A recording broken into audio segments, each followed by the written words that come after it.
Happy Monday, everyone. What's going on? It feels great to be back here for a Raw review in quite some time. Figured we had to come up here tonight and do a Raw review since last night's AEW Forbidden Door delivered in a massively big way. What a show, what a pay-per-view, unbelievable. I figured since we were up here doing a live reaction of the pay-per-view yesterday that I wasn't going to be able to stay up and do a full review because I wasn't making notes, and I'd want to come back up and elaborate on the pay-per-view anyway. So that is a perfect opportunity for us to come up and do a Raw review tonight, since this was the go-home Raw to Money in the Bank, and that's coming up this week. I do believe SmackDown is taped, if I'm not mistaken. I'm not sure what day they're taping that on, probably tomorrow.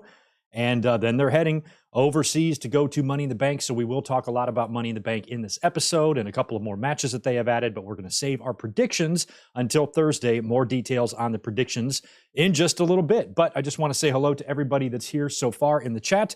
Here's what we're going to do tonight.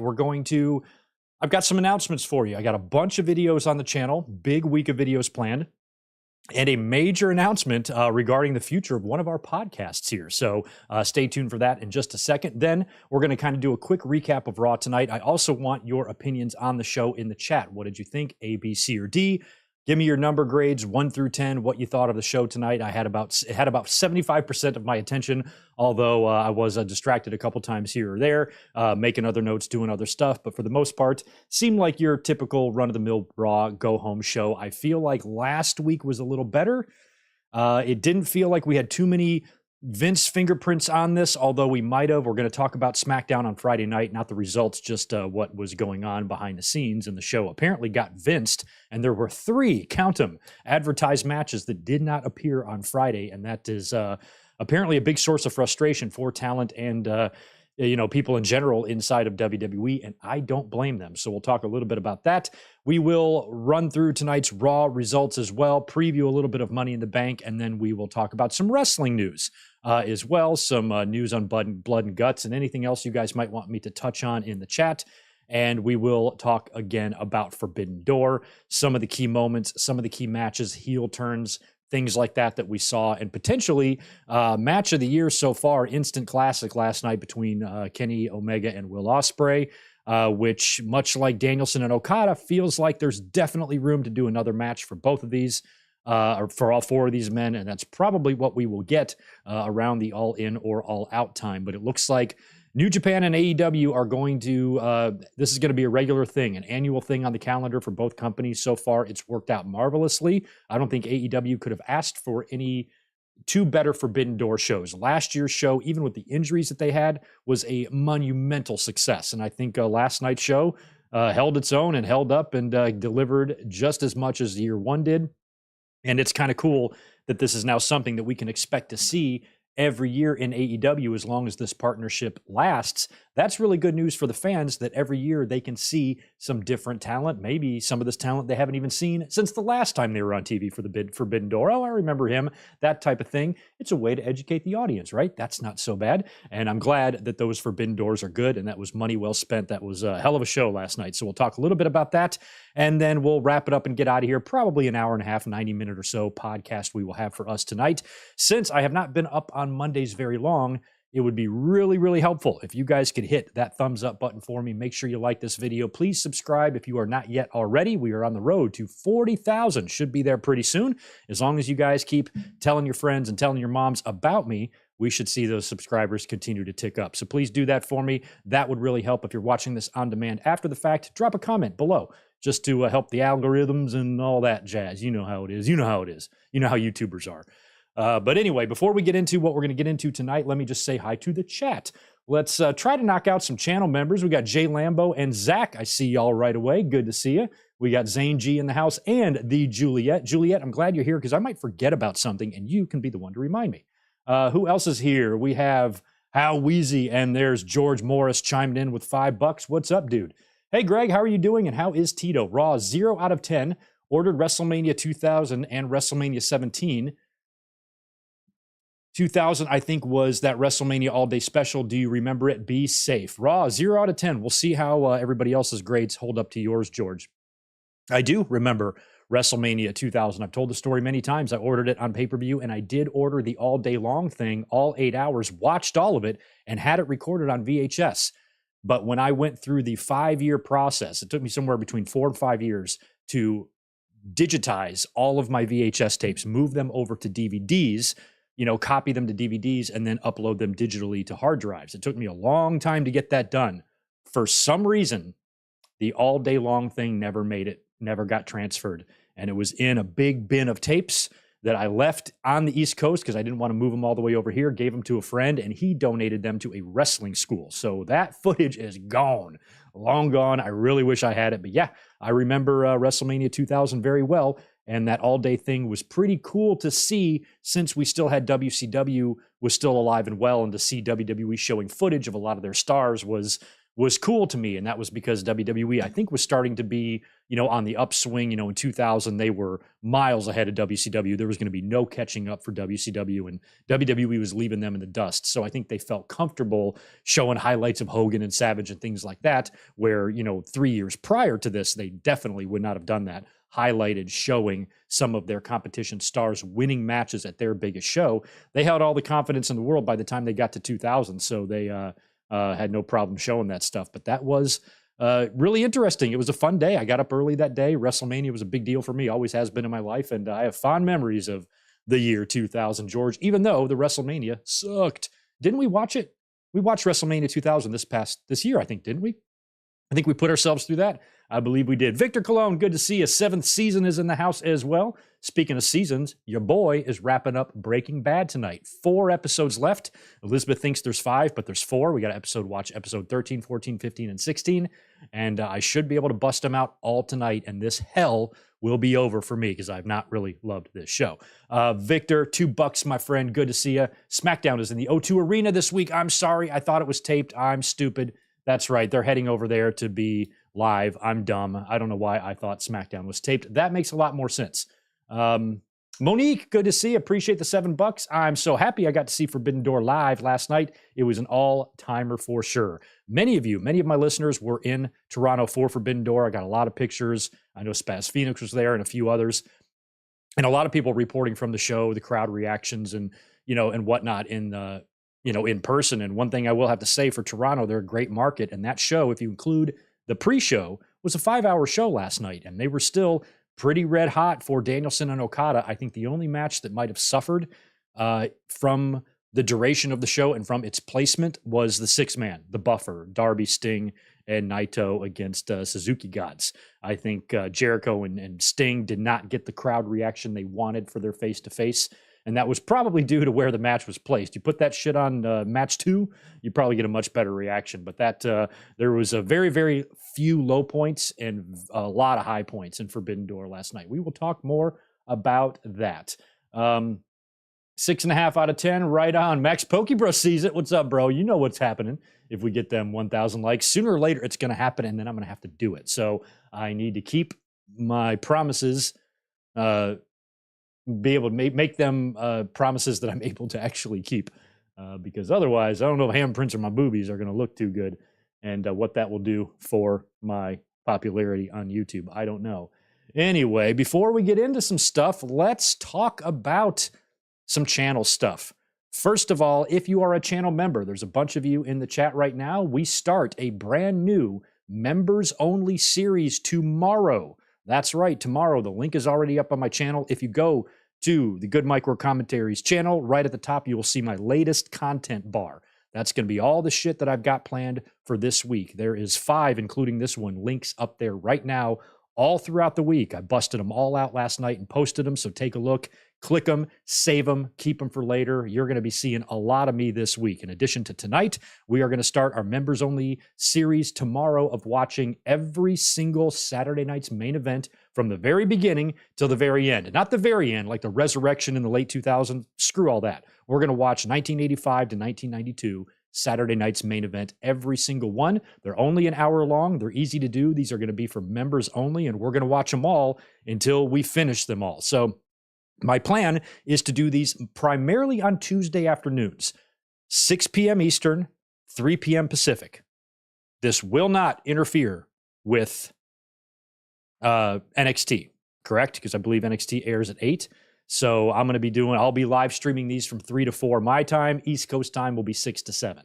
So that's what we're going to be doing on Tuesdays primarily, but there are going to be some Tuesdays where I can't do it. If that's the case, we might do it on a Thursday or a Wednesday. Either way, I'm going to pick little time slots primarily. Like I said, I'm going to be focusing on Tuesdays just so that's easy for everybody to keep track of. But we might bounce these around, depending. If you can't join live, no big deal. The content is still up for you as a member to watch later. But we have never really watched or talked or reviewed many Saturday Night's Main Event shows. And since all of them on Peacock are only an hour long, they're really easy to do, and that is going to kick off tomorrow. So if you're a channel member, come join me tomorrow, 6 p.m. Eastern, 3 Pacific, right here, and we're going to watch the first one that aired just before WrestleMania 1 with Hulk Hogan and Mr. T. It's going to be fun.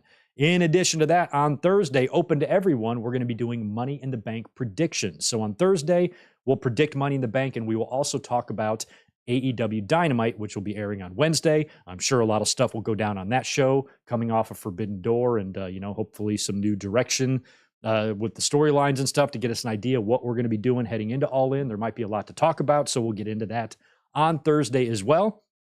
And then on Saturday, we've got Money in the Bank. Now, my plan originally was to live react to Money in the Bank, but it airs at noon here on the West Coast. I'm just not going to be ready for a live stream at noon, unfortunately. It's just a little bit too early in the day for me, considering how late at night I work and all that stuff. So we're just going to do a review of Money in the Bank instead on Saturday, this coming Saturday, and the link to that is also up on my page. And then finally, rounding out the week, this coming Sunday, it's time to do another classic SummerSlam watch-along. I put up a brief poll on Twitter about 10 hours long. I'm sorry, not on Twitter, right here on YouTube. It was only about a 10-hour poll to give you 4 SummerSlam matches to choose from. I think the choices were 89, 93, 2001, and 2005.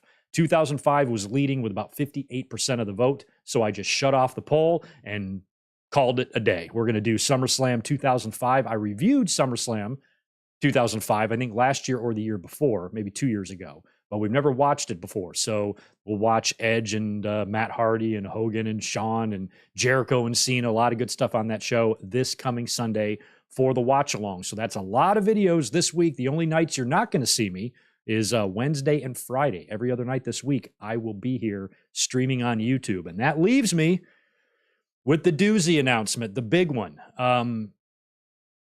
After 4 years, almost exactly.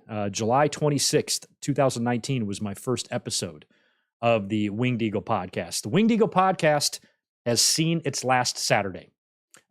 With Collision now being a thing, that shit is in the way. That causes a problem for the day that I've chosen and selected to do the podcast. Because for me, it airs at 5 p.m., and I'm just finishing up my podcast. Sometimes I'm still podcasting at that time when Collision will start, and then I head off to work. And Saturday has never really been that convenient for me anyway, because I work Friday and Saturday nights. So just to give you a glimpse into my life, I'll work really late on Friday. And sometimes if it's a really difficult night and stuff, it can really kind of suck, to be honest. I'll come home late on Friday, and then I have to unwind, eat, that type of thing, and then start preparing the podcast for the next day. Then I have to get up, give myself a couple hours of notes and preparing the podcast. Then I have to go live on Saturday. And then literally the minute I close the stream, I'm heading off to work. And it's just a lot in there. So this is a scheduling change that isn't really going to bother me too much. I'm actually thrilled to not have to scramble together a podcast. I'd rather do podcasts where I'm prepared. And granted, I'm still prepared on Saturdays, but not as prepared as I would like to be if I had all the free time in the world. So I was thinking about which day would be best. Well, if we have to move the Winged Eagle and we want to still try to make that a thing to where we have one podcast to where we talk about as much stuff as we can, what day of the week, what night of the week would really be best? I think we're looking at it, guys. It's Monday night. It's going to have to be Monday nights. I think we're going to go back to that. I think we're going to have to get used to being here every single Monday night. And I think this is going to have to be the new home of the Winged Eagle. Now, this is not going to start for 3 more weeks. I believe it's July, because next week is going to be right before the 4th. And I don't even think I'm going to be here next week. If I am, I'm sorry. Next week is the post Money in the Bank Raw. That's also going to be, no, they'll be back here in the States for that, but we will be doing a Raw review next week. But I don't think the new version Monday Winged Eagle is going to be quite ready yet. We're going to be scheduling this for 3 weeks from right now, because next week is going to be the day after Money in the Bank. We'll just be up here for a straight standard Raw review 1 week from tonight, day before the 4th of July. The Monday after that, the 10th, I'm out of town. I'm going to the East Coast to visit some friends, so I won't be here.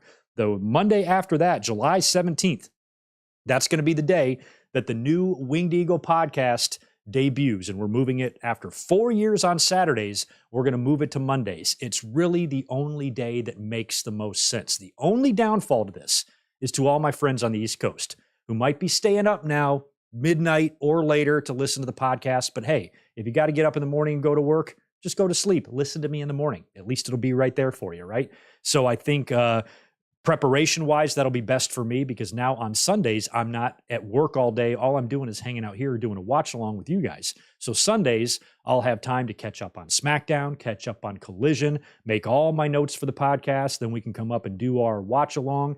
And then overnight, I'll prepare everything. And then on Monday, the only thing I need to add to my notes is whatever happens on Raw. And then I think the format every week, what I'm guessing anyway on Mondays, is we'll come up here every Monday right after Raw. We'll try to get to it as quickly as possible, not to waste any time. I'll be as prepared as I can so we can jump right online when Raw is over.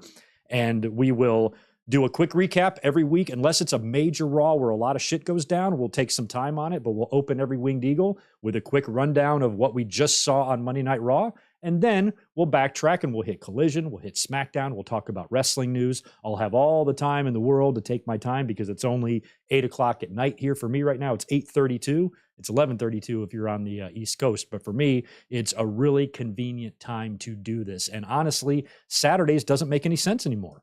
You know, Saturdays doesn't make, in terms of the flow of the show. I'm going to do a podcast, you know, a 2-hour-long podcast. And then the minute I end it, we have another 2-hour wrestling show that's going to happen. And what if something major happens that I want to talk about? So trying to do a podcast in between SmackDown and Collision does not make sense for this channel. The only other thing that might make a little bit of sense is if I moved it to Sundays and we did a Sunday podcast. But Sunday is watch-along day.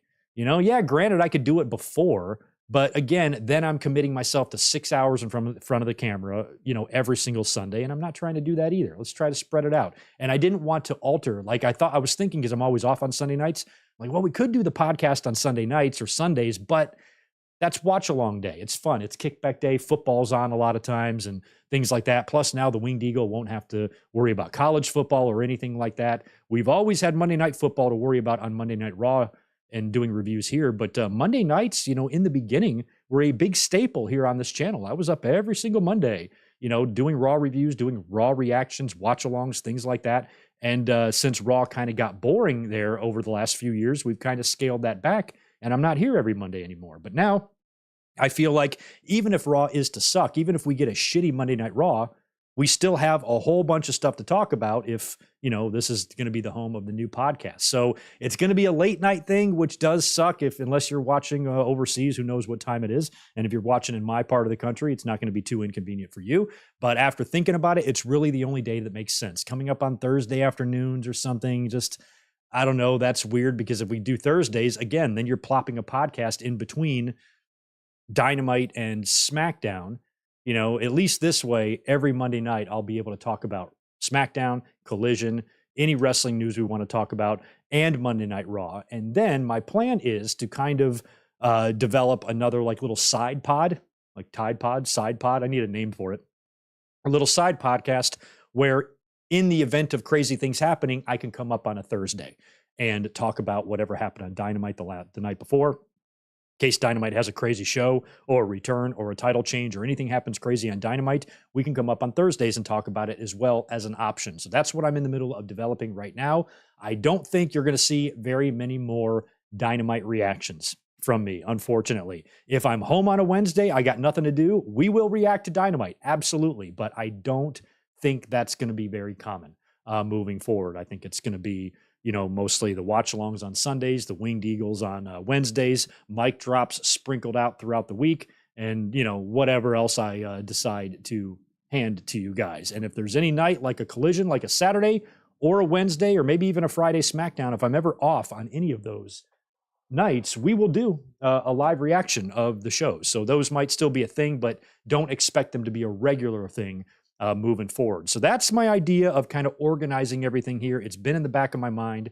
as soon as Collision was announced, the first thing I thought of was the podcast and how that's going to affect it. But honestly, there's really just not a better day for me other than Mondays, because this is where I'm guaranteed to be here and I'm guaranteed to be prepared. I don't have to rush anything or try to shoehorn something in between two shifts in work or anything like that. I'm all yours. I'm wide open on Mondays, and you can have my undivided attention. And I think in the long run, it's going to benefit me. And as long as you guys are okay with all these changes, it should benefit everybody. So just keep that in mind moving forward. The Winged Eagle podcast, as you know it, has seen its last episode. It won't return for 3 more weeks. Probably a new look. I'm going to ditch that cameo intro that I've been using for fucking 10 years and kind of give it a little facelift and a brush up. And I'm going to format it to where it can be combined with this Raw review. So that is internally my plan. If we go forward with this and it starts and it just sucks and we have an audience every week like we have now of 66 people, by the way, hit that thumbs up and tell more people to join us, please. Then we might want to alter it or something like this or something like that. But I think Monday nights is good due to the fact that everybody's watching wrestling anyway. Everybody expects a lot of people to be up on YouTube talking about wrestling. And I should have a pretty meaty show every Monday because we're going to be getting into a lot more than just Monday Night Raw. So those are the decisions I've made. That's what we're doing. Don't forget, check the channel right now. Whole week's worth of links are posted for you.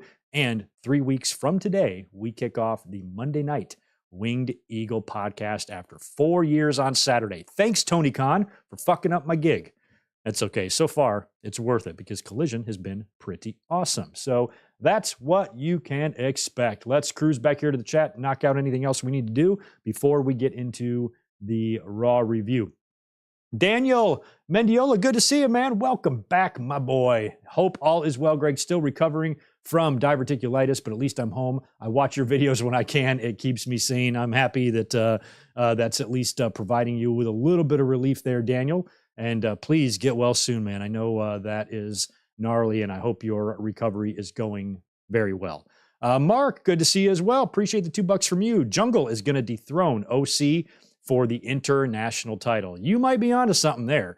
I could kind of see that happening. I was surprised that they went with the Jungle Boy heel turn last night. Kind of thought they would stretch that to Dynamite. Even during the match, when we were watching last night, I'm like, what they need to do is Hook needs to try to hit Sonata and then hit Jungle Boy instead or something, and then Jungle Boy loses, and then on Dynamite he turns on Hook or whatever. But he just went and did the turn right after the match, right there in the rampway, and we will talk a little bit about the Jungle Man or the Jungle Boy here in just a couple of minutes. Let me get reorganized here. Where are we at? There we go. All right, we're looking good. All right, am I where I want to be? I am. Cool. All right. Well, let's talk a little bit about tonight's Monday Night Raw. I'm not going to spend too much time on it because it was a decent show, but not great. I think I saw some 6.5s. What else? What other grades would y'all give Raw? Raw was whack. Go-home shows have always been lackluster. Raw was nothing special. So, yeah, nothing great tonight. Dominic and Rhea Ripley opened up the show. Dominic, man, why is the title not on this kid? Homie couldn't get a word out. I mean, as soon as he was in the middle of the ring, I think they're in Savannah, Georgia. Very beautiful town, by the way. They film a lot of movies there, not far from where I used to live way back in the day in North Carolina. And they had a good turnout for the show tonight. And Dominic just unmatched heel heat and just the boos from the crowd. He couldn't say anything. Rhea had to take over for him. Mommy had to take over for Dominic because the fans would not let him speak. And then the minute Rhea says anything, out comes Cody Rhodes to interrupt. He gets on the mic. He puts down Dominic, calls him a little boy and a child, and he recites Cat in the Hat or something like that, and just hypes up their match for Money in the Bank. And Dominic winds up retreating with Mommy as they look back at Cody. And I'm telling you, that's my sleeper match on Money in the Bank. I am looking forward more to this match, I think, than any other. There's some great matches. They added Riddle and Gunther tonight, which will be fun. And we've got that big bloodline civil war. And I think both Money in the Banks have potential, the latter matches. But something about this Dominic and Cody match that I said in my last episode, I feel like Dominic and Cody have a chance here. This match is going to rival and resemble what you would see at One Night Stand 2006 with John Cena and RVD, or any sort of really, really rabid crowd. John Cena at Money in the Bank 2011, where he came out in Chicago to face CM Punk. Any sort of big match on a Raw after WrestleMania, back years ago, 10 years plus, when they used to be great, and the crowd was very energetic and they were singing and reacting, and the crowd really, really makes the show. I think the atmosphere for Dominic and Cody at Money in the Bank is going to be something similar to that. I think it's going to be very, very dependent on how the crowd reacts. Now, the match in general will just be good already. We know that, but I'm talking about the match having like a special feel. I think the crowd is going to play a big role in Dominic and Cody, and I cannot wait for that one. So it's a weird match, but it's going to be one that I think we're going to remember and might even be a show stealer. And I think that that's possible with the type of crowd they're going to be experiencing in London, who's always a crazy market, who always goes above and beyond in terms of fan participation. And when you have someone with the level of heat that Dom's going to get boo-booed, and it's going to be fucking joyous. And Cody Rhodes, I'm telling you, Cody Rhodes will get CM Punk in Chicago level cheers from the London audience. That is a prediction that I'm making. It's not a promise or a spoiler, but I do predict that Cody will be very, very warmly welcomed in the O2. It's going to be great.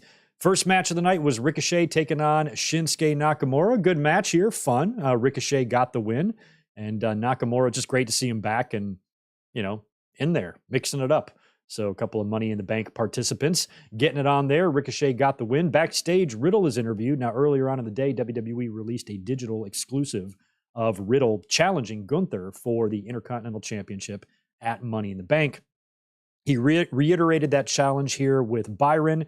He was approached and attacked by Kaiser. What's his name? Kaiser, whatever the fuck. And then Gunther joined in as well.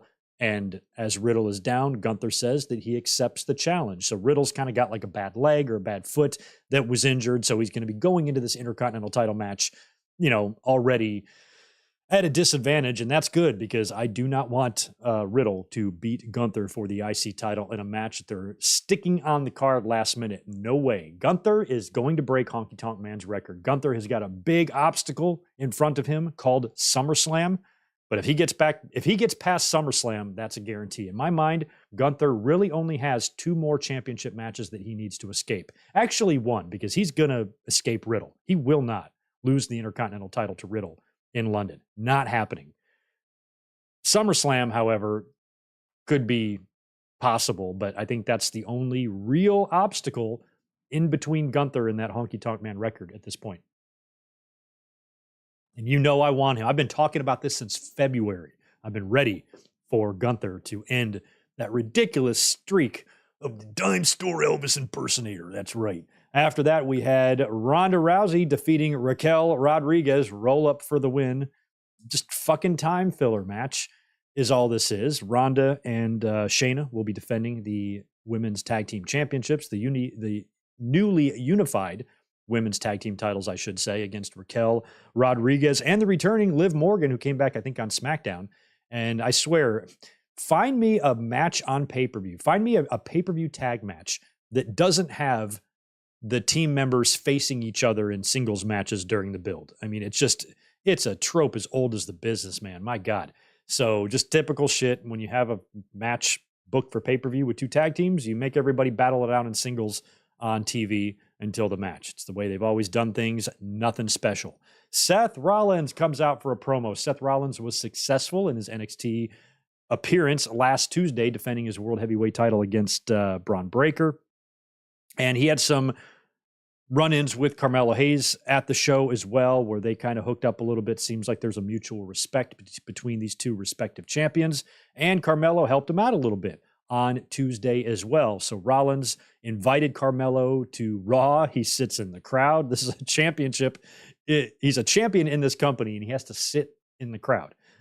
He can't be hanging out backstage and eat some of that free catering. Carmelo's got to go to the concession stand and buy his own nachos. Is that what you're telling me? Okay.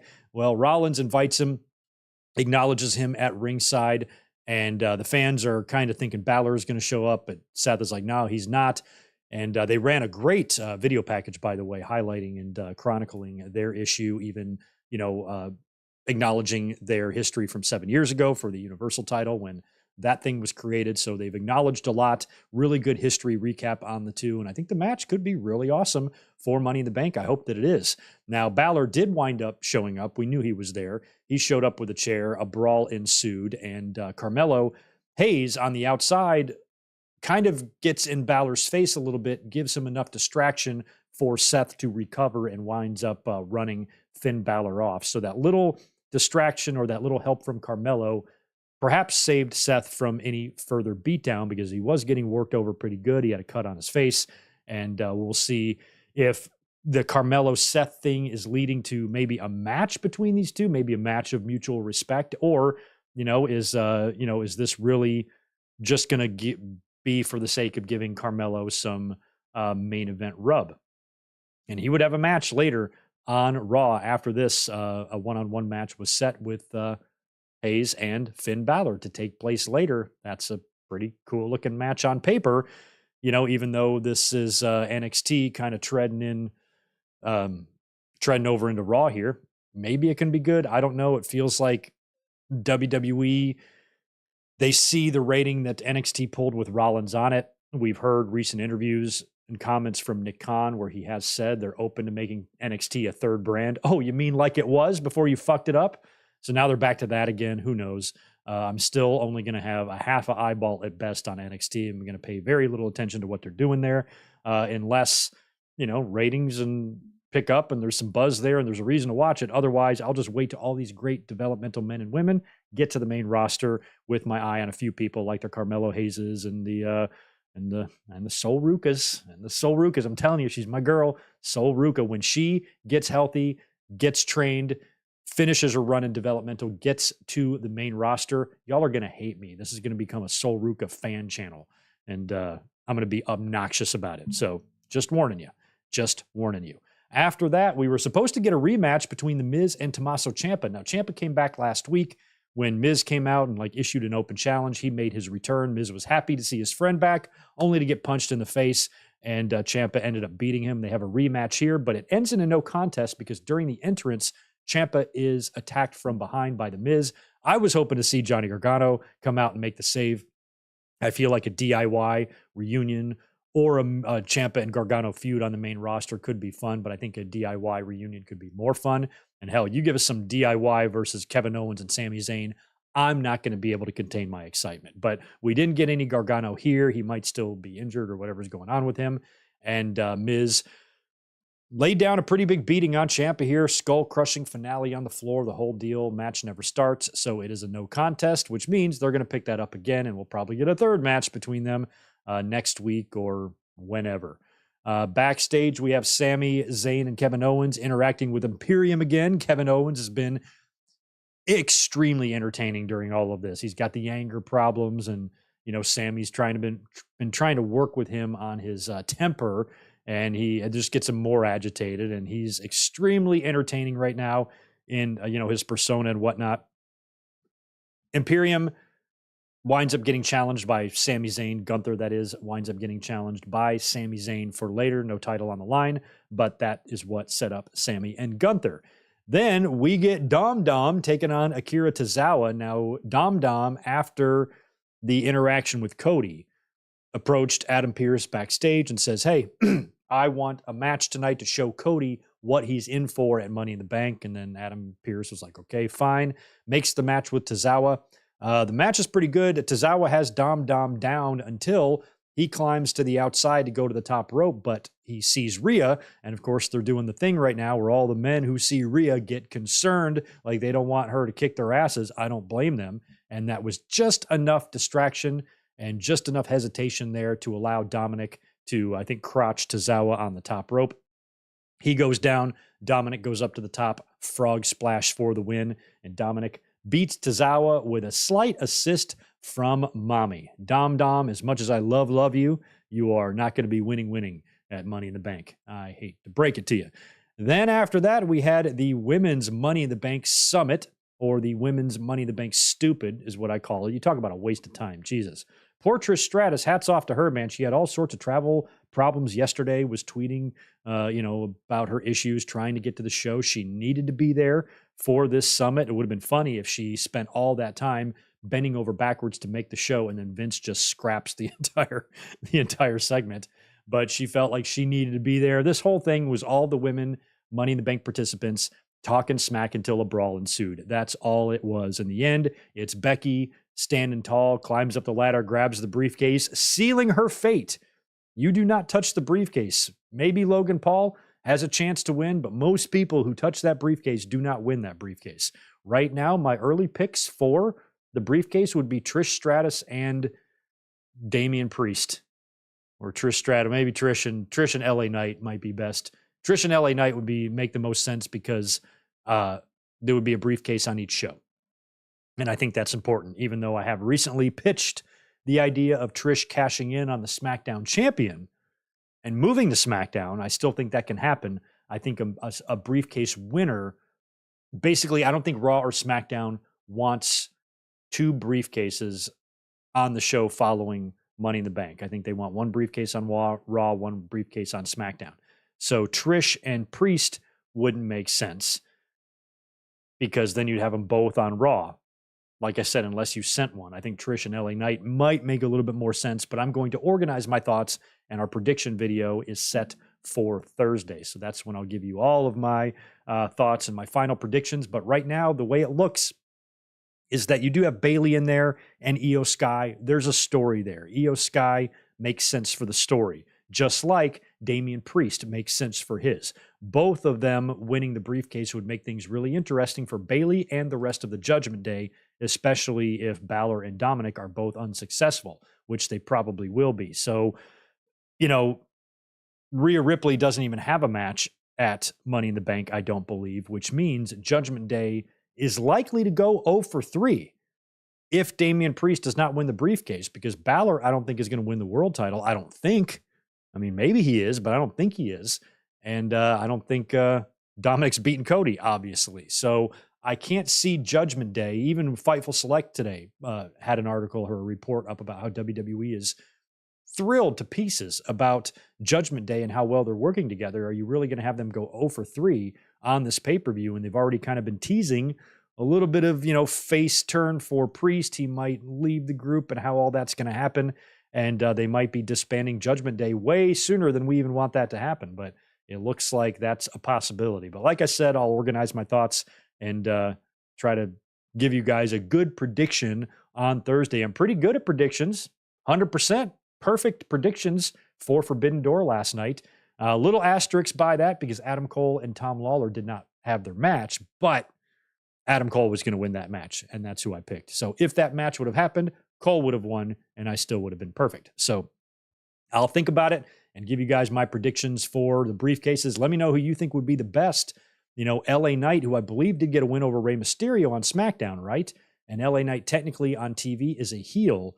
But what great way to make somebody a babyface overnight than for LA Knight to win that briefcase in that arena on Saturday, because it does not matter if he's a heel or a babyface. That crowd is going to love him. The roof will blow off the O2 if LA Knight reaches up and grabs that briefcase. And if he does, that could make things really interesting, and I would love it. What a way to launch LA Knight, because at this point they've been just floundering with him. He's got all the tools. It's all there. The fans love him. He's over. He can talk. He is, he's somebody that you would want to make a big star in your company. And I can't figure out why WWE doesn't want to do this. But maybe what we're seeing now is the beginning of greatness for him at this point, considering everything LA Knight's done in the company so far. You can't really justify any championship opportunities for this guy, at least right now, unless he goes on a winning streak. One way to make this happen quicker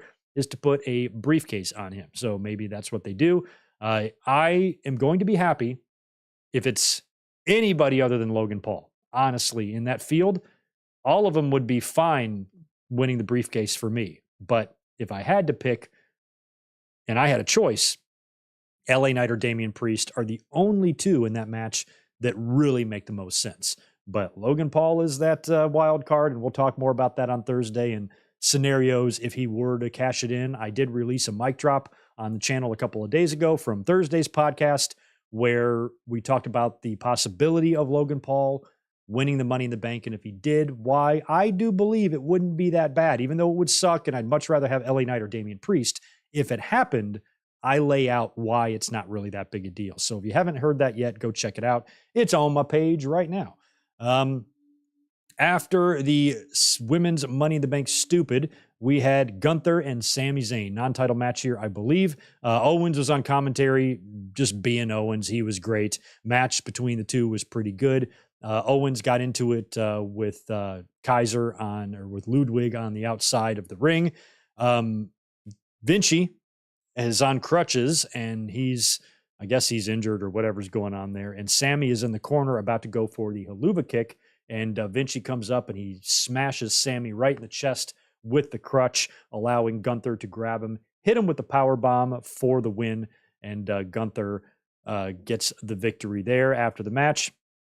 Owens comes back in, but they kind of get overwhelmed by the numbers game until Riddle makes the save, hobbles out there, and runs off the heels. And of course, Riddle does have his Intercontinental title match with Gunther at Money in the Bank, and Sammy and Owens are not even on the show, I don't believe.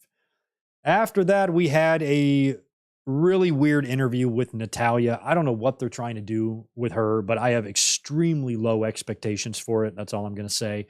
It felt like at first they might be going the Vader 1998 route. Once Vader had nothing else to do and he was losing matches right and left, he was getting very frustrated with himself.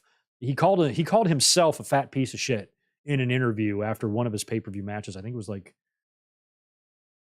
the May or April paper. I forgot what year it was. Definitely 98 though.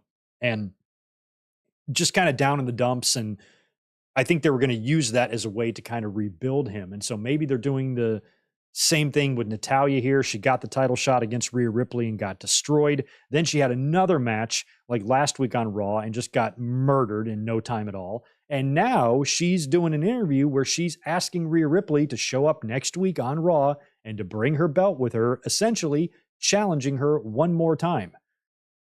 I don't know why Natalya would get any other title shots. This champion has destroyed you, chewed you up, and literally shit you out in seconds.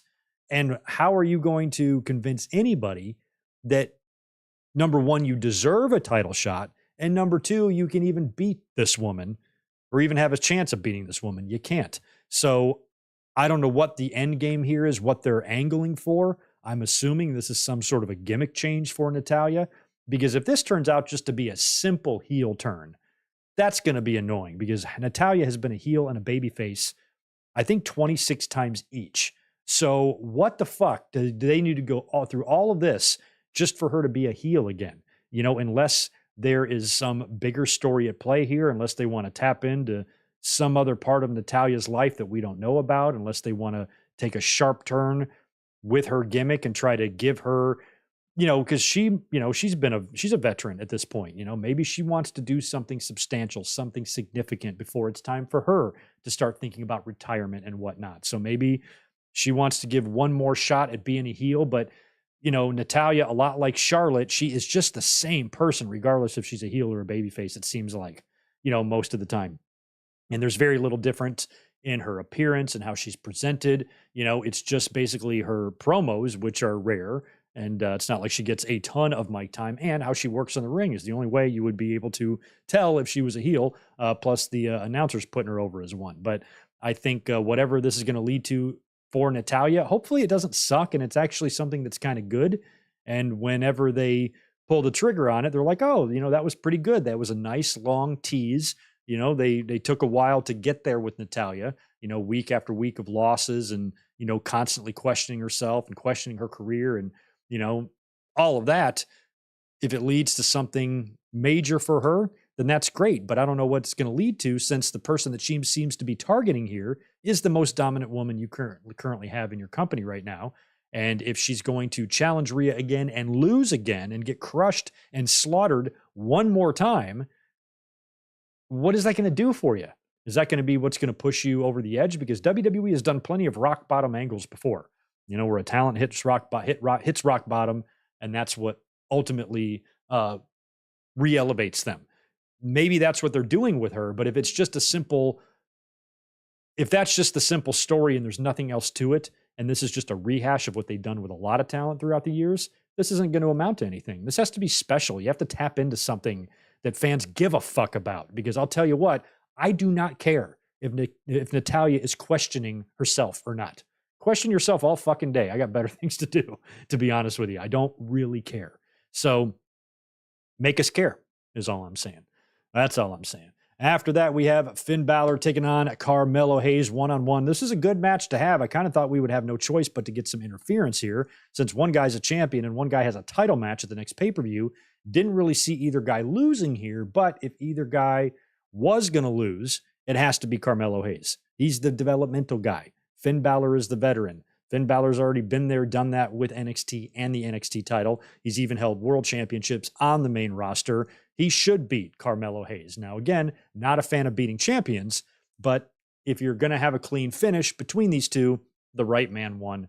And that's really all that matters. And at the end of the day, it's not going to do anything to damage or harm Carmelo Hayes. He doesn't take a step down now. This is an NXT champion that they brought to the main roster. Your developmental champion faced a former world champion and lost. It's not like it devalues him or the title or the brand of NXT in my mind. But I'm never a fan of champions just flat out getting pinned and losing clean on the show. That's not for me.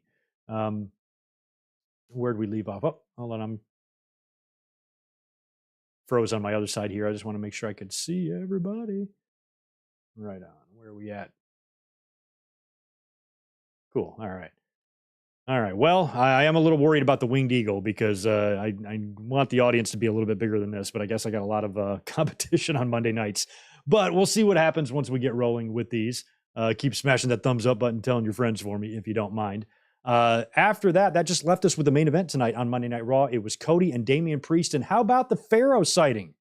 Oh my God, Cody brought his dog. Help me out here. How many pets have kicked through the forbidden door? How many pets have appeared on more than one wrestling promotion? That's kind of cool. So good to see Cody's dog there. He was interviewed by Kathy backstage before he went out for his match with Damian Priest. So awesome to see Cody's dog there. And good match with Damian Priest in the main event here. Hard fought effort by Priest. Crossroads for the win. And, you know, that could be an indicator there that Priest is going to be the guy to win the Money in the Bank. I feel like I'd prefer LA Knight even more than Damian Priest. But I also feel like Priest makes a lot of sense with what they're setting up, especially with some of the issues with Finn Balor. Priest has told Judgment Day a couple of times, I want to go out there and do it on my own and whatnot. If he were to win now, that could make things interesting in the Judgment Day in terms of what their split would be. I suppose you could have Balor win the title and Priest fail at the briefcase or something. You could do that too, but I feel like there's a lot of possibility for Damian Priest to win the briefcase because of how it could affect his run in Judgment Day. And plus, he's been taking a lot of losses. You know, the Backlash loss, the loss on the go home here. You know, if Damian Priest wasn't going to win the Money in the Bank, well, I guess he would have been the only one. I was like, I don't know if I'd put Cody in the ring with him, but you kind of have to since he's Judgment Day and Cody is facing Dominic. But you could have done Cody and Balor, you know, and then just done a schmaz or a DQ or something like that. But Damian Priest taking a loss here in the main event of Raw right before this big pay-per-view, a show that he has a chance to win the Money in the Bank briefcase. I feel like this almost ups his chances a little bit by him losing here, but we will see what happens. But like I said, tune in this Thursday. I will give you my official predictions for Money in the Bank. Let's talk about some wrestling news since we also have some other stuff to talk about. Apparently, SmackDown this week, like we said, got Vinced. Vince McMahon is still making a lot of changes remotely, creatively with the company, and there is fear that this is going to ramp up even more and more once the sale with Endeavor is finalized. Now, on SmackDown, they had 3 matches that were advertised. One of them was Bayley and Shotzi. And Bayley had even done promotional work and promoted the match and plugged the match and everything. And Vince apparently went nuts right before the show, and a whole bunch of things were changed. Now, This isn't really anything new. When Vince was in charge backstage in WWE, there at Gorilla every week, he was there making a lot of changes, constantly tearing up the script right before the show, constant rewrites, constant disorganization. We've heard about that for years. But then when Vince kind of left, Triple H took over, things got a little bit better. But now that Vince is kind of sticking his feet back in and he forced his way back into the company back in January, and he's starting to have more and more input, we knew that that was going to be a source of frustration for the talent. We knew that. It was going to be very frustrating for them to have to constantly worry about their plans being changed. And apparently, Vince was on the warpath on SmackDown and affected the show dramatically to where it did upset a lot of people in the company. Now, Meltzer this week elaborated even more and even went as far as to say there are people internally in WWE who are trying to figure out ways to stop Vince from making these changes. But I don't know what you're going to be able to do there either in terms of Vince's involvement and, how many changes he wants to make. If he wants to change something, he's probably going to be able to change something. I don't know if anybody can really tell him no, or how you're going to really even manage this situation. Now, Vince, I don't really give a shit if he's going to be involved there because he's not going to go anywhere until he dies. So as long as Vince's involvement in WWE is minimal, I really don't care if he's there, to be honest. There's a lot more people on Twitter and YouTube that fly off the rails about anything Vince related, and anything stupid we see on WWE TV, they just immediately just attribute it to Vince without thinking at all. So I don't want to be like that because I find those people annoying. But I do want to acknowledge that Vince's presence with the creative side of things is going to be an absolute disaster until he dies. And it would be really nice if these reports were true from Meltzer, that they were really actually trying to actively stop him from doing something. If he's making these changes remotely, Triple H could say, oh, fuck off, I'm going to do what we have planned. Well, then there's going to be consequences for that. So it's not as simple as Triple H is telling Vince to fuck off. Then Vince could tell him to fuck off and fire him. So I don't know how all of that works. Everybody's trying to tread really carefully here, but that's really disheartening to know that Vince can come in at any time and just change anything up. Like, you can have great moments. You can appreciate great wrestling, great matches, great segments in the moment when they're happening. But when you have something advertised and it's taken away, or you're expecting to see one thing, you see another, or if Vince's creative changes that he makes really don't make sense for what you have planned long term, that's when it can get really frustrating with the talent. Apparently Triple H did have a big creative meeting planned with Vince to where they can book out some stuff with SummerSlam and Survivor Series. But, it's got to be hard to have these meetings with Vince because no matter what he wants to do, he could change his mind. The only thing I hope, and I feel pretty confident about, is that Vince has left his hands off of the bloodline. The minute that weird-looking fucker with the mustache sticks his wrinkly fat nose into the bloodline storyline, that shit is doomed. I think Roman and Triple H and Paul Heyman and those guys need to be in charge of that story and that story's direction. If Vince has any input on that at all, he's going to kill it. He's going to kill it. He is. So hopefully it's limited to the little things, because honestly, even though I think it's fucked up what he did, and I think it's fucked up that Shotzi and Bayley didn't get their match, so what? I wouldn't have watched it anyway. So it's no big deal. But when he can make changes to major matches, or he really, really dramatically affects your creative direction, that's where I'm going to have a big problem. Y'all are, and probably a lot of people in the company are going to have big problems with Vince and that type of thing, because that's just messed up. And I don't know how you rectify it. I think it's something that we just have to accept. I've always been a glass half full guy, and I've mentioned a few times in the past that, hey, even though Vince being involved sucks, where we are now compared to where we were a year and a half ago, 2 years ago, is much better, because we've had the scandal. Vince left. Now we've got the sale. Vince has stepped away, even though he's always going to want some control. He's not as in control as he once was, being there personally at Gorilla every week, making everybody's lives a complete and total living utter hell. That is not the way it is anymore. He's involved and present a lot less. Yes, he's still involved and present, but it's still less. And honestly, as fans, that's the best it's going to get for us. So accept it. That's all I can say.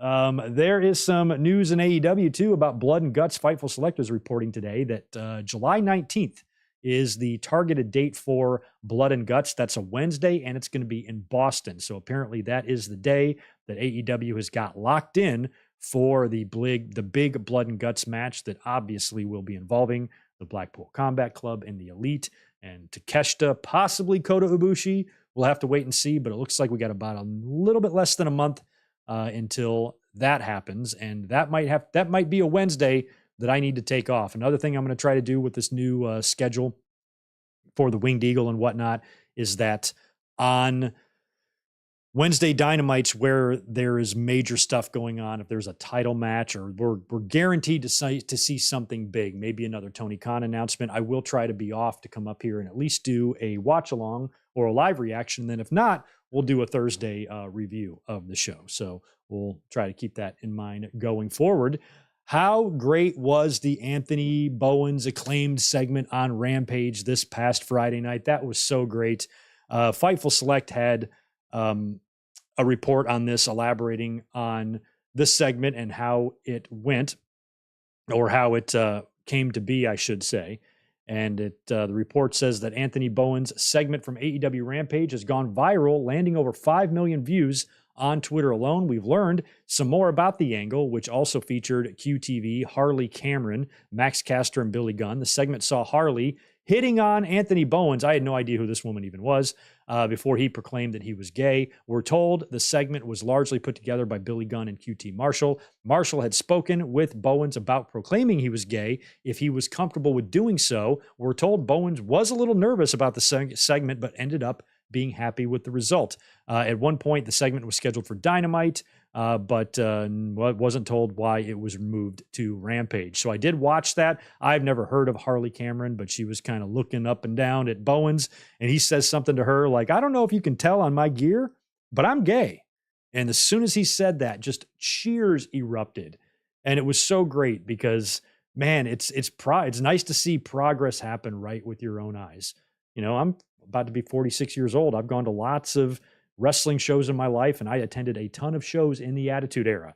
And that chant, they started chanting, "He's gay, he's gay." That chant would have meant a lot different back in the Attitude Era. And to see some people chant "he's gay" as a show of love was just really cool for a fan my age to see, because, you know, wrestling fans are idiotic and immature and that type of thing. And just to see that type of love was just really, really awesome, especially, you know, after all the years, you know, even when you're a kid, right? Everything's gay. Everything you don't like is gay. I'm not going to do that. It's gay.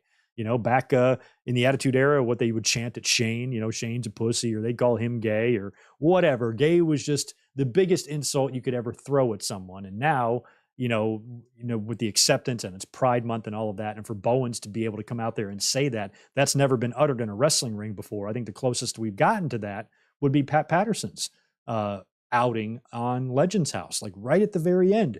They saved that whole thing up. They developed that whole thing just for Pat Patterson, you know, to have this moment to announce to the world what we already knew, but wasn't announced publicly ever. And Anthony Bowens kind of found himself in a Pat Patterson situation to where he's open about it. Everybody knows it, but he's never really come out and said it to an audience before. And to be able to get the amount of love that he got was super touching and super heartwarming. I loved everything about that, and cool to see some of the details written up about that on Fightful. So I thought I would mention that.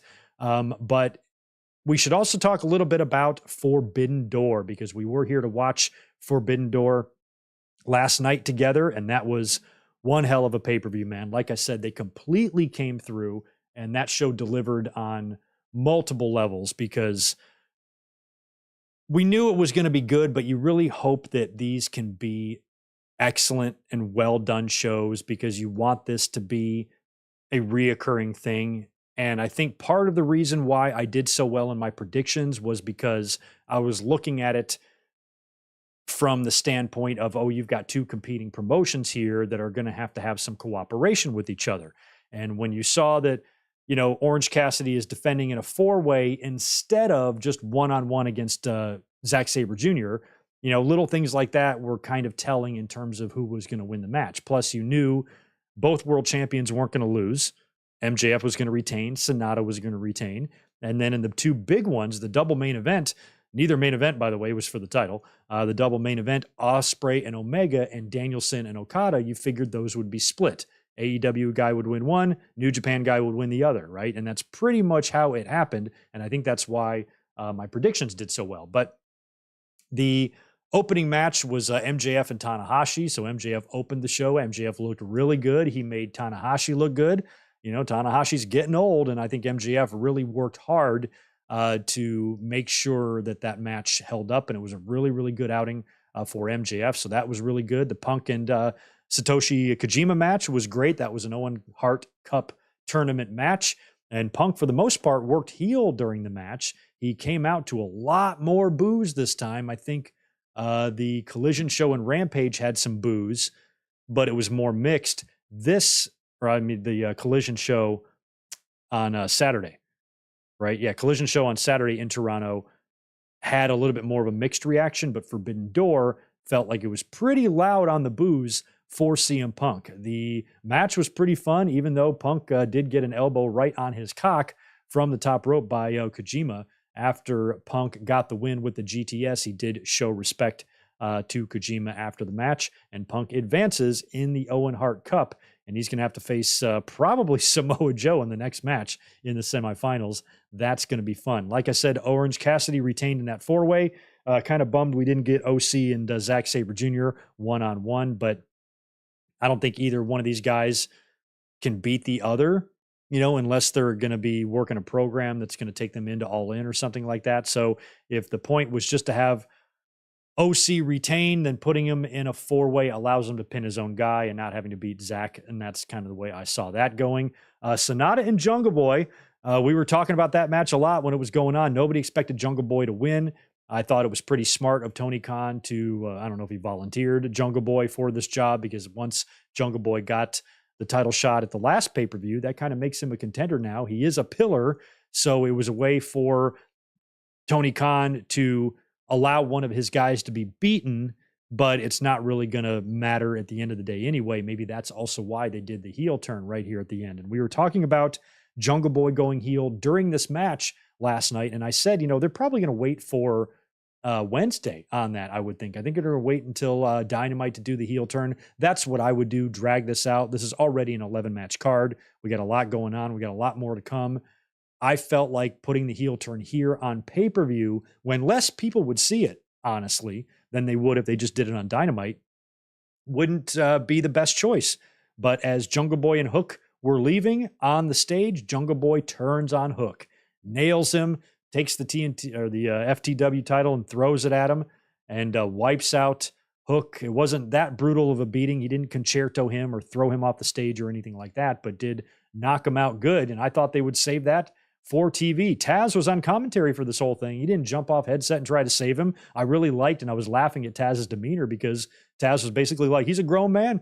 He's a grown man. And I even said right before Taz said it, I said, you know, if I'm Taz, I have the utmost confidence that my boy can fuck Jungle Boy up.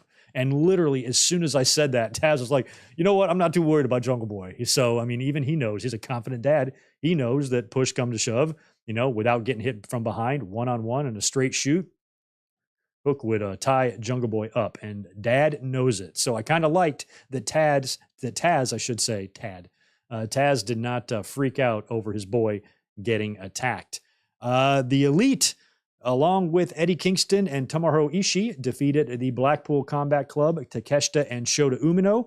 This was a tough match to predict at first, but then I figured, you know, since Kenny Omega was probably going to lose the U.S. title, that the Elite would have to pick up the victory here. I can't see Punk getting a victory and all the Elite members losing. That's another thing you have to think about.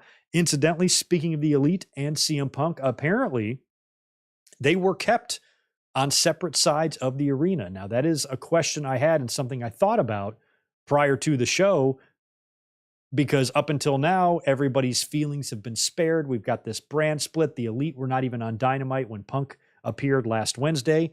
I'm like, okay, all that's fine and good, but what's going to happen when you have a pay-per-view? Are you really going to have two separate caterings, one on each side of the building, you know, to spare these feelings? I can't believe we're going we're now going into pay-per-views without all of these men being in the same room or working anything out yet. The fact that they're both there working matches and nobody even sees each other is just crazy to me. I mean, at some point, these guys are going to run into each other, you would think, in the bathroom, or somebody's got to take a shit or something, and they're going to cross paths at Gorilla or somewhere in the arena throughout the 8 or 9 hours during the day that they're there before the show starts.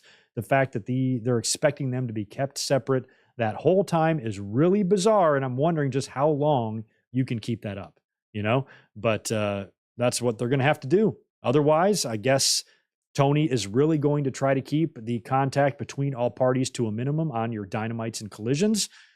And again, I just think with all of the booking duties you already have, your storylines, your angles, your pay-per-views, building and writing TV, if you're Tony Khan, having to factor in or worry about factors like the Elite and CM Punk getting along is just an obstacle I think you don't need to throw in front of yourself, it's going to make things hard.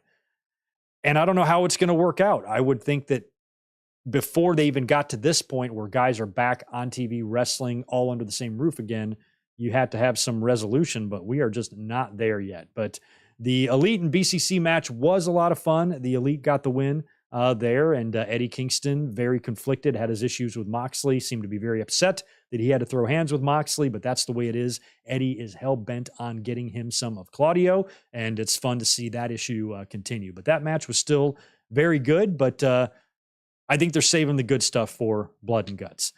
Toni Storm retained her AEW title over Willow Nightingale. Really did not think Willow stood a chance there, although everybody loves Willow, and Willow is getting better. She had some pretty amazing moves, and she's improving and improving and improving. But I think Toni Storm is the best woman right now in the company to be world champion. She's great. I just think she's an absolute pro, and she is a world champion for sure. She's a world championship caliber wrestler that will always deliver, and she has been. I think she should be pushed as a top woman in the company. I know Britt, has kind of got that spot. She is their Charlotte, but I think Toni needs to be their Becky because she's great. Will Ospreay and Kenny Omega had one for the ages. I'll tell you what, man, I had no idea that was going to be a bloodbath. That was one aspect of the match I didn't see. I don't think either guy bled at all in the Wrestle Kingdom match. And I don't know, what you guys think where this one would rank in comparison to the Wrestle Kingdom match. If this one was better, if that one was better, I would think it was probably a tie. I think the only thing that might have hurt this match was some of the overbooking in the end. I was really annoyed that Don Callis was allowed to come back out there after being tossed out by Paul Turner, and then he comes right back in plain sight of the referee, and he does nothing about it, when you would think that would cause a disqualification, and why he was allowed to be back there causing so much commotion after being tossed out. It's not like he ran out there and did one thing. He did run out there and give the screwdriver to Ospreay, but all the other stuff, staying out there, letting the referee see you, and getting involved so much, why that was allowed, I think is the only thing that hurt this match. But in terms of what we saw in the ring and the pain and damage that these two guys inflicted on each other, this was about as good as a match as you can get. And like I said, I was not expecting the amount of blood that we saw. I think there's two things we need to talk about. Number one, the Tiger Driver 91. That was really, really scary. And we watched it. Kenny Omega came straight down on his head, and I mean straight down. Tempting fate. That's about as close as you ever want to be to a move like that, coming down so unprotected, and the fact that he didn't walk away with a broken neck or paralyzed or anything like that is a miracle. And I just don't think, even though I want to have a great, awesome, compelling match, we would have still had a great, compelling, awesome match had Kenny Omega not falling that stiffly on his neck. Take away that move, this match still is easily match of the year candidate. Hell, take away 3 great moves and a couple of near falls, and you still have an instant classic here easily. So that was really crazy. The kickouts were good. Maybe we had 1 or 2 more than we needed, but that's kind of what I like about these type of matches. I like the fact that you think it's over and it's not. Sometimes that can be overdone, but sometimes it works out perfectly. Kenny Omega's foot hitting the rope right before the 3 count and that 1 near fall was so perfect. Kenny kicking out at 1 of the One-Winged Angel was great. I mean, he's no selling his own move, but I still like that. It's like, nah, not today, bitch. Some people don't like the 1 kick out. I do. I think kickouts at 1 can be fun because they're not all the time. And whenever they happen, they usually pop and rile up the crowd. I thought that was great.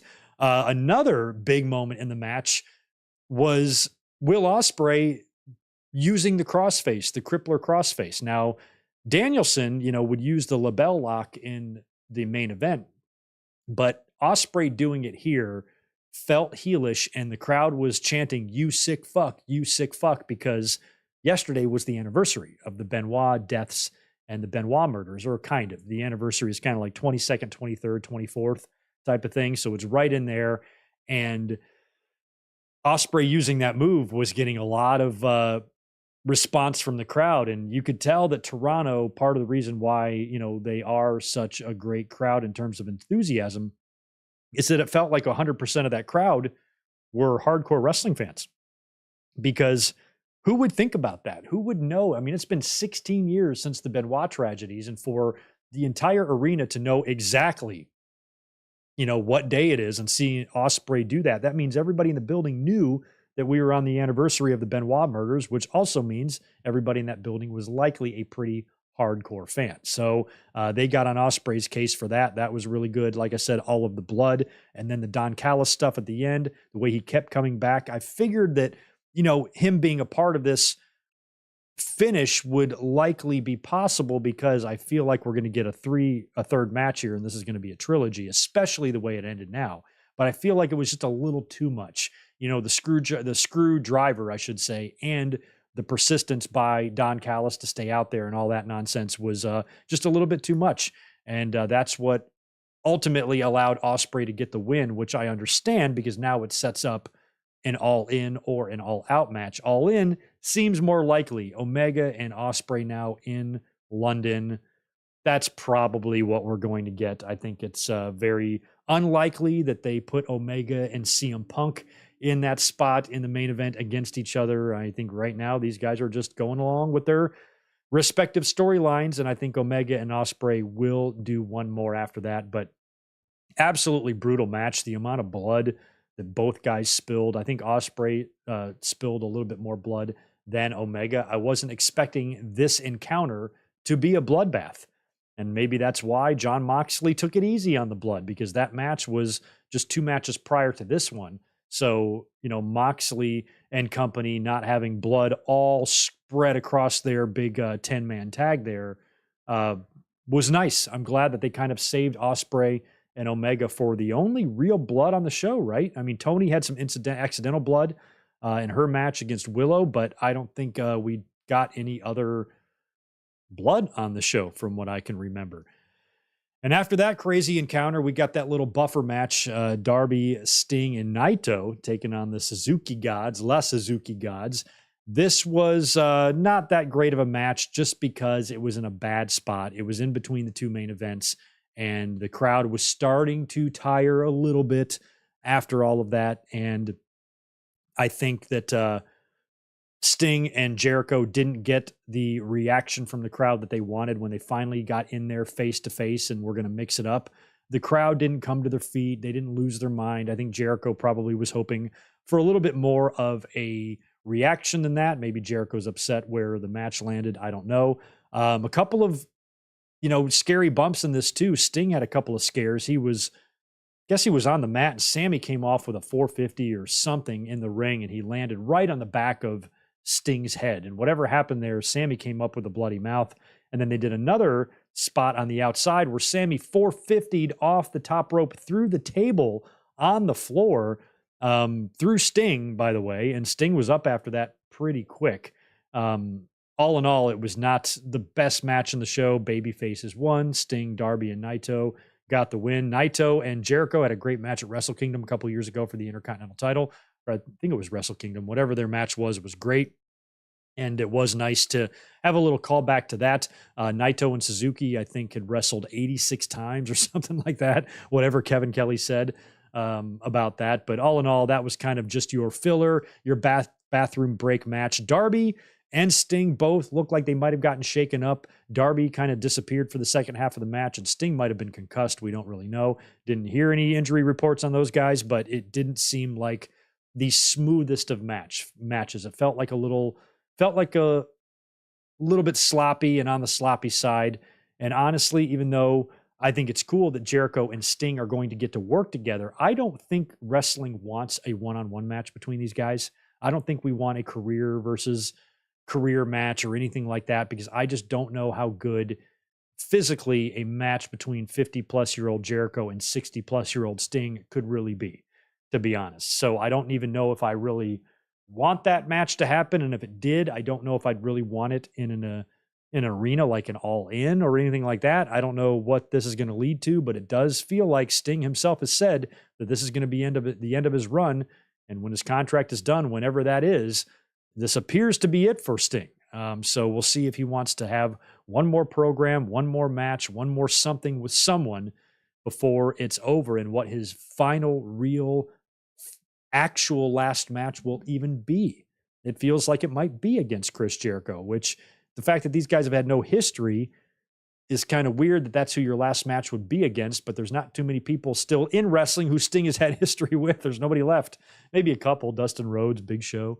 There's a few floating around out there, but not very many. So whatever Sting's final send-off is going to be, we'll see. We'll see where that is, when that is, and how it all goes down. But I think we are going to come to a point where we're going to miss Sting in our lives. And so the fact that we're all getting him here one final time, because he still looks very young with the makeup, but that does not change the age that he is underneath.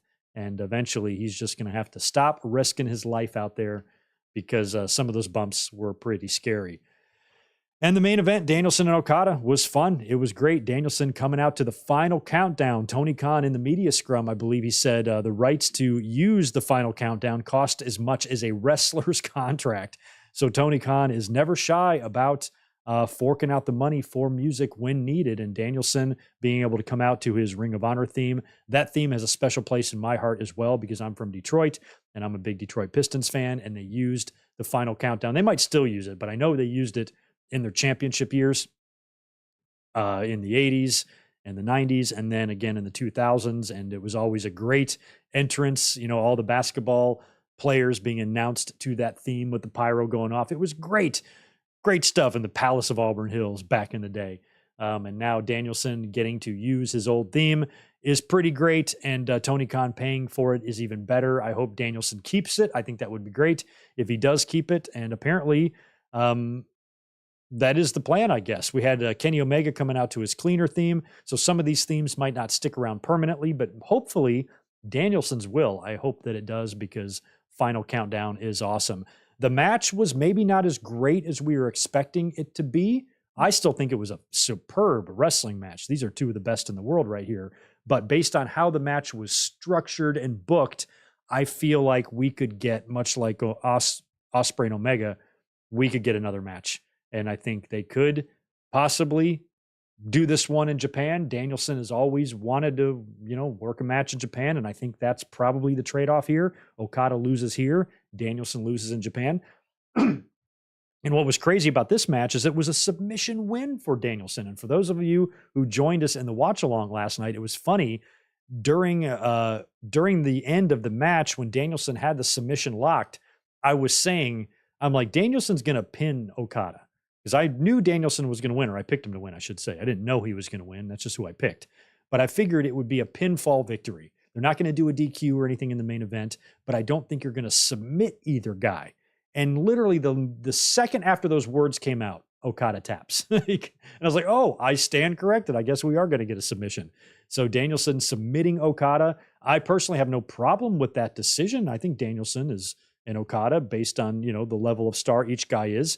Either one of these guys could submit the other, and I wouldn't think either guy was done wrong. But when you see a finish like that, Okada actually submitting, losing clean right in the middle like that, that means he's going to get that win back. That's what that tells me. So Danielson going to Japan to do a rematch with Okada seems very likely, and maybe they want to do a trilogy as well, and maybe they do the third one at All In or something. But I think it's going to be mostly Danielson going back to Japan to face Okada there.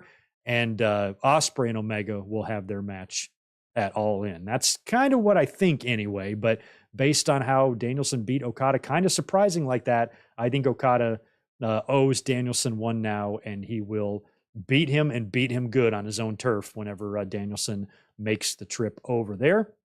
All in all, Forbidden Door, a great show. Sorry I didn't stay up here last night after the live reaction and talk more about it, but I wanted to rewatch a couple of things and make some notes on it instead of just kind of flying off the cuff. Overall, I was thrilled for the pay-per-view, and I really do like that this does appear now that it's going to be an annual traditional thing for AEW and New Japan, because that's great for wrestling fans. You know, we see so many fans pulling the, oh, who's this guy? Nobody knows who he is. I'm like, well, the more of these shows you have, the more people will know who they fucking are. And now you can guarantee that once a year for a couple of months at a time during the build for Forbidden Door, you're going to see some New Japan talent showing up on cable TV here in the States. You're going to see these guys once a year for several weeks each. This should learn you some stuff. So if you don't know how to use Google and you'd rather tweet, who's this guy, instead of Googling who that guy is, if you're one of those people, and they're fucking everywhere, believe me, maybe you can just, once a year, you can guarantee that you are going to be educated on who some of these guys are, because guess what? Excalibur's pretty good at that. So's Kevin Kelly. So's anybody else that's going to be doing commentary during this stuff. They will let you know all about their history, who they are, where they trained, what championships they've won, all of that stuff. I think that's pretty cool just for wrestling in general, professional wrestling in general, because aside from a few working relationships that WWE has had over the years with ECW, and I will admit, Flair's belt coming in 91 was pretty eerie for a fan to see. But aside from those little instances, we've never seen anything like this from WWE. We did see it a little bit with WCW when they did the Collision in Korea stuff. And, you know, they brought in all the cruiserweights and that type of thing. That we saw a little bit of it there because that had some cross-promotion feel. But WWE has just always been about them and nothing else. So now that we have a company that kind of does a few WCW things, does have some working arrangements and agreements, and works with international talent and features as many pro wrestlers as they can, I just don't see how that's a negative for pro wrestling at all. And if Forbidden Door is going to be a regular thing, I can't wait to see, you know, how they look by the time we get to Forbidden Door 10, because by then we will have had some classics on this pay-per-view. You know what I mean? But anyway, that is the end of my notes. Kind of the dry run here. Like I said, 3 weeks from tonight, we're going to start the Monday Night Winged Eagles, unless I feel like it might not be worth it with the audience, because we did not have a good one tonight. I mean, we have a great audience always. You guys are the best, but in terms of numbers, I feel like they should be at least double what we got in here right now. So since everybody and their mother is up live on on YouTube on Mondays, maybe I'll rethink this, but I don't think I am. I believe that it's really the only night to do it is Monday nights, to do our podcasts, talk about everything. And that way, if you can't join us live, at least it's here sitting for you on Tuesday morning if you want to watch it on demand. And I'll be able to get the audio version pushed out to the podcast feed a lot sooner as well, because a lot of times on Saturdays, it doesn't get put up there until like the next day. So I still think this will be good going forward. Population 420, 10-month member chiming in. Any chance Money in the Bank tops Forbidden Door? Doubt it. I'm not ruling it out. What's great is we should want it to, because imagine if Money in the Bank does top Forbidden Door. In order for Money in the Bank to top Forbidden Door, it has got to be an incredible show. So if it does, that means it's going to be pretty good for us wrestling fans. If Forbidden Door was great and Money in the Bank is greater, there's worse things to go through as a wrestling fan. I think if Money in the Bank was here in the United States, I would probably feel confident saying, no, the show's not going to be better than Forbidden Door. But the fact that London is the wild card, London is the sixth man there. And I feel like a lot of these matches, the Bloodline match, the Cody and Dominic match, even the Balor and Seth match, is going to get all sorts of great responses from the crowd. And if those matches come through and we get any classics out of those, we know we're going to get a lot of story told in the Bloodline stuff. Cody and Dominic, I think, are going to have a real fun one. And who knows, Seth and Balor they might have an instant classic of their own. Seth and Balor might be like, man, all those fuckers are talking about Omega and Osprey. Let's have them talk about Balor and Rollins. That conversation is had. That's why competition can benefit fans so well. Is not only the companies from a business perspective trying to outdo each other, but the talent as well. You think Balor and Rollins, after the careers they've had and their resumes and how they are regarded as top tier wrestlers or main eventers in the world, don't you think there would be a little bit of personal competition with those guys? Saying, "Hey, let's make them talk about our match the way they're talking about their match." And I feel like Money in the Bank has a chance.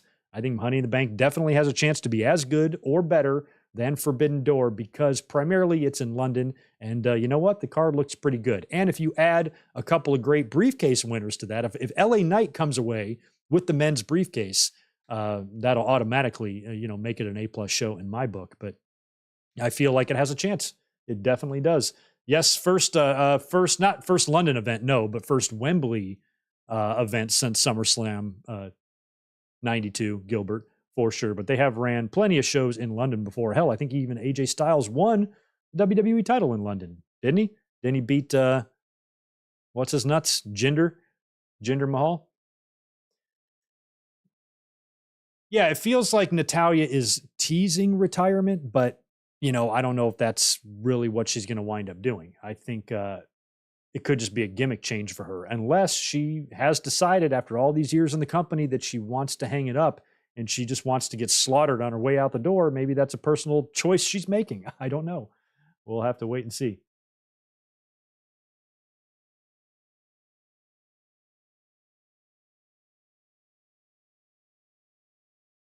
Ha, nice, Victor. Sometimes you listen to the podcast while you're pushing carts at work. That's awesome. You got your little earbud in.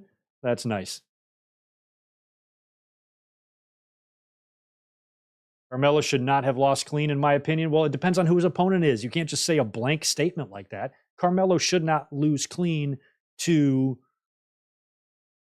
Ivar of the Viking Raiders, but losing to a former world champion, somebody that has a title match this week, if one guy has to win in that scenario, it needs to be Balor, not Carmelo. Or you do a schmaz or whatever. But complaining about champions losing clean is a waste of time because that's going to always happen. And I've been more upset with other champions losing clean. If a champion loses somebody who's better than them or a bigger star or a bigger champion or whatever, this is technically a developmental champion. I wouldn't have wanted Balor just to beat, well, I guess he could have beat Austin Theory clean too. I mean, as long as it's a higher caliber star or somebody that's higher up on the roster than you, I'm not going to complain too much. And plus, this one isn't just about, they're just throwing a champion out on TV to beat clean like they do so many times. This is actually some main roster rub and a big match for Carmelo. There was value in this. This guy got on Raw, worked a primetime live cable match on one of their biggest shows against one of their best stars and got some experience being on the main roster because that dude is way too talented to be sitting in NXT forever. The minute he drops that belt, I would assume he'd be on the main roster. Although I also said that about Braun Breaker, and he ain't here yet either, aside from a couple of appearances. But not a huge fan of Carmelo losing clean, but this was one where I was picking my battles on. Really kind of pointless to get too upset about that. We want Randy Orton. Randy Orton is returning, apparently. There have been a lot of rumors to that, and we know that Randy has been dealing with back surgery that he's been trying to recover from. Apparently, that recovery, we've heard reports of it going bad. We've heard reports of it going good, but I bet he should be back pretty soon and might turn back up any day. And if he does, I'm curious if they're going to stick him right back with Riddle again to where maybe he just turns on Riddle, because now I feel like RK Bro is dead. They had a great thing going, but it's going to be really hard to pick that back up now after Riddle's problems and his suspension and how much time off that team has had. To bring that back to try to recreate the magic just to kill it again, I'd rather just kill it dead, because that was going to end with Randy Orton turning on Riddle. We know that 100%. But I think injuries and everything kind of affected how that story was going to go. So now you can still do that, but I would not waste time. Like if Randy Orton is back, I'd turn him heel right away or something like that, or whatever they're going to do with him if they want to make him a title contender or whatever. But I feel like trying to pick back up the RK Bro stuff would be pointless now, because I feel like if Randy Orton would have never gotten hurt, RK Bro would have been long since, done with by now. They'd have already broken up, had their feud, and that would have been long and done. They probably would have been on separate brands by now, had everything gone to plan. So whenever Orton comes back, I hope that he wraps up his business with Riddle. See if there's any other questions you guys have for me tonight. Not much. Let's do a refresh here. Right on. So if you guys have any other questions you want to answer or ask me while I'm here, good chance for Q&As on Monday nights. We can do, unfortunately on Saturdays when I was doing the Winged Eagle, a lot of times I had to sign off and be like, okay, we have to quit. No time to answer questions. But if you guys have any other questions for me, feel free to ask them. Otherwise, I'm going to bounce out of here because, Raw was not that great tonight. But I'm just trying to get some practice, because I think every Monday night going forward, starting in a couple of weeks, like I said, you're going to be getting me over 2 hours a night every Monday. So be ready. Start just getting ready. Get Monday ready. Know that Monday is Greg Day. That's what you guys need to do. You know how sometimes you have leg day? Now you got Greg Day. Greg Day is every Monday.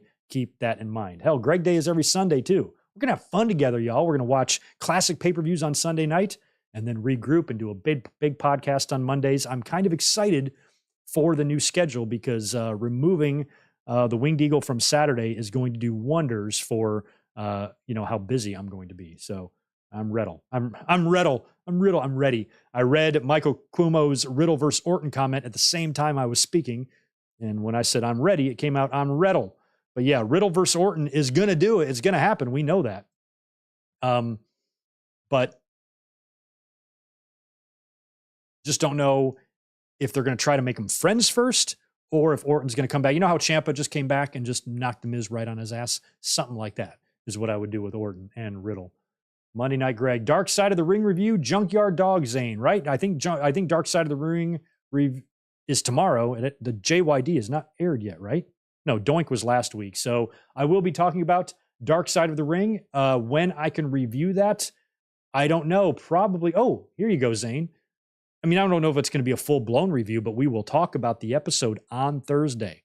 Thursday is going to be predictions. It's going to be a Dynamite review, and it's going to be Dark Side of the Ring. And I think Thursdays going forward also is going to be a day you might see me commonly on. Not every week, because Mondays will be here every week, but I think there's going to be plenty of times on a Thursday where I need to be up here for predictions, or, like I said, to review a very, very big Dynamite, maybe talk about something else. And I'm going to make, basically create an episode to be used for that. That'll probably air mostly on Thursdays or maybe Fridays before SmackDown or something like that. If something needs to be addressed, we're always going to have the mic drops and that type of thing. But I need to make like a secondary podcast. The meat and potatoes and all the big stuff will be on the Winged Eagle, but anything I forgot or happens after the fact or anything like that will kind of be touched on midweek when necessary. And those days will probably be Thursdays. So I think you're likely to see me Mondays, Thursdays, and Sundays guaranteed, and probably somewhere else too. I'm going to owe you guys another review somewhere. We might still stick to Saturdays. I don't know. But I think the Winged Eagle itself, in terms of all of the shit we talk about, is going to have to be moved to Mondays. But I have planned to do this 3 weeks from now. So if I have any other thoughts, or if I think of a better way to structure this, I'll let you know. But I think this way allows me to give you guys as much content as possible, to where maybe I can start doing more reviews and things like that on other days. So just trying to think about that stuff out loud right now. Randy versus Gunther for the IC title. Oh my God. I don't want Randy Orton to come back and then take away the Honky Tonk Man record from Gunther. It feels like if Randy Orton came back, that would be a match for SummerSlam, Gunther and Randy Orton, but I don't want to see that. Steven, you're going to SummerSlam in Detroit. That's going to be fun. Ford Field, man. Right on. I've never been there. It's going to be a fun event. First show there since WrestleMania 23, right? Yeah, Michael, we all loved RKO or RK Bro, but it's going to be hard to recapture that magic after all this time, because fans have a short attention span and things have changed for both guys. And if you try just to bring that back, you probably could. And I think there is a chance they bring it back temporarily, but I think it's just going to lead to what it was going to lead to all along prior to Randy's injury. It just depends on if WWE wants to go back there or not. Maybe they bring Randy back and chuck him on SmackDown and he never even pays off anything with Riddle. But I feel like he's got to. If he comes back, he at least has to acknowledge his history with Riddle. RK Bro, he shows back up. Riddle's all happy. Randy, I'm so glad. Gets Randy all these presents. Giant table full of presents for Randy Orton, all this different shit. And then Randy Orton just RKOs him right through all the presents, lights a match, and then burns the presents. I mean, something like that. Just completely shattering and demolishing the heart of Riddle. I would love to see that, leading to a feud with them. And if that takes them into SummerSlam, then we can hold off Gunther losing his IC title as long as possible. I don't want Riddle or Orton to beat Gunther, but maybe the Gunther and Riddle match would be used to reintroduce Randy Orton. So if your Randy Orton and Gunther idea for the IC title is going to happen, perfect timing right now with Riddle being involved with Gunther, and maybe Orton returns at Money in the Bank. Maybe he does a run-in. I mean, I can see Imperium maybe costing Riddle the match. Gunther wins. After the match, the heels continue the beatdown. And then I hear voices. And imagine London would fucking go nuts for that. Randy Orton's music hits. He runs in, saves Riddle. Riddle's ecstatic. And you could just do the turn right there. If you wanted, could you imagine that audience after Riddle is saved by Randy Orton? He might not even know that he's being saved because he's just down. He's getting his ass kicked. Orton comes in and cleans house. Riddle kind of stumbles to his feet and comes to and realizes that Randy is back.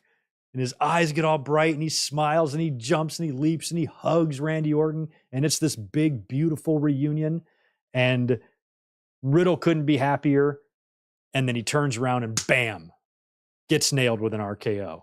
And then the crowd's like, what? And Randy just looks at him. You know how they do. He does the look as Riddle's laying there. I can't believe he did that.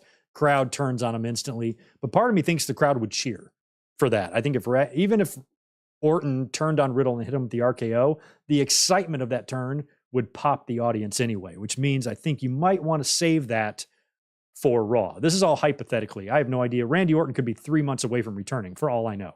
This is all hypotheticals. I know nothing. So if Orton is healthy and he is set to return and he can technically, in medical terms, come back to the ring right now, then these are just ideas of how to do it.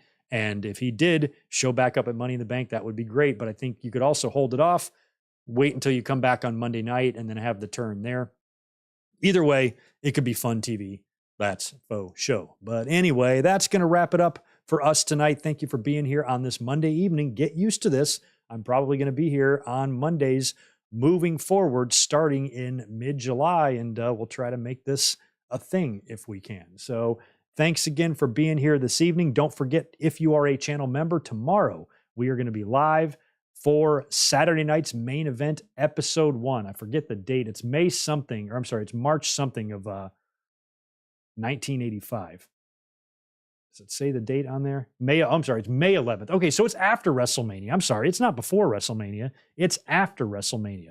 May 11th, 1985 is the first episode of Saturday night's main event. We're going to be watching that with Hogan and Mr. T tomorrow. If you are a member, if you want to join up and become a member, please sign up. You can start watching these with us. And like I said, we're going to watch every single Saturday night's main event until we get to the end. Who knows how long that's going to take us? Probably a minimum of 6 months, I would think, maybe even a little bit longer. So sign up, join us if you want. We'll be back tomorrow to watch Saturday night's main event. Then on Thursday, we're here to predict Money in the Bank. Then on Saturday, we're here to review Money in the Bank. And then this coming Sunday, classic SummerSlam watch along of 2005. It is going to be a blast. I can't wait. Thanks again, y'all. Have a good rest of your night, and I will catch you